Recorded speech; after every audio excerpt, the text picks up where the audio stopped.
નમસ્કાર વિદ્યાર્થી મિત્રો, સ્વાગત છે આપનું મારી યુટ્યુબ ચેનલ વિજ્ઞાનની વાતોમાં। તો ગયા લેક્ચરમાં આપણે સંયોગીકરણની પ્રક્રિયા જોઈ, આ લેક્ચરમાં આપણે વિઘટનની પ્રક્રિયા જોઈશું। વિઘટનની પ્રક્રિયા એટલે શું? તો કે તૂટવું। હવે એમનેમ તો કોઈ વસ્તુ તૂટે નહીં, કોઈ વસ્તુને તોડવા માટે આપણે એને ઉર્જા આપવી પડે। તો એક પ્રવૃત્તિ આપેલી છે, બર્નર છે, એની ઉપર એક નળી એટલે કે ટેસ્ટ ટ્યુબની અંદર ફેરસ ઓક્સાઇડ આપણે લીધેલું છે। અહીંયા તમે જોઈ શકો છો કે ફેરસ સલ્ફેટ લેવાનું છે, સોરી અહીંયા આપણે ફેરસ ઓક્સાઇડ નહીં પણ શું લેશું? ફેરસ સલ્ફેટ, કે જે ગરમ થશે એટલે ફેરસ ઓક્સાઇડમાં રૂપાંતર પામશે। જો આ ફેરસ સલ્ફેટ છે, એને ઉષ્મા આપો છો એટલે Fe2O3 ફેરિક ઓક્સાઇડ, SO2 અને SO3 સલ્ફર ડાયોક્સાઇડ અને સલ્ફર ટ્રાયોક્સાઇડ સ્વરૂપે વિઘટન પામે। એક પ્રક્રિયક છે અને એક કરતાં વધારે નિપજ છે। હવે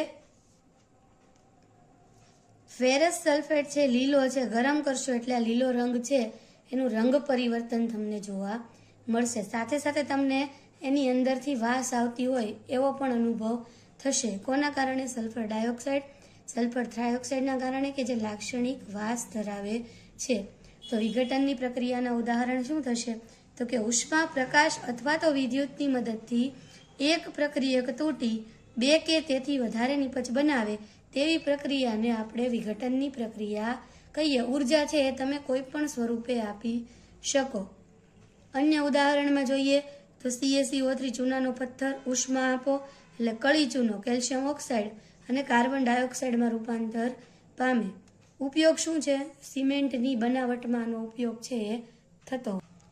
આ સિવાય અન્ય બીજી બે વિઘટનની પ્રક્રિયાઓ છે કે જેમાં લેડ નાઇટ્રેટને ગરમ કરતા લેડ ઓક્સાઇડ, નાઇટ્રોજન ડાયોક્સાઇડ અને ઓક્સિજન મળે છે અને કથ્થાઈ રંગનો ધુમાડો છે એ ઉત્પન્ન થશે।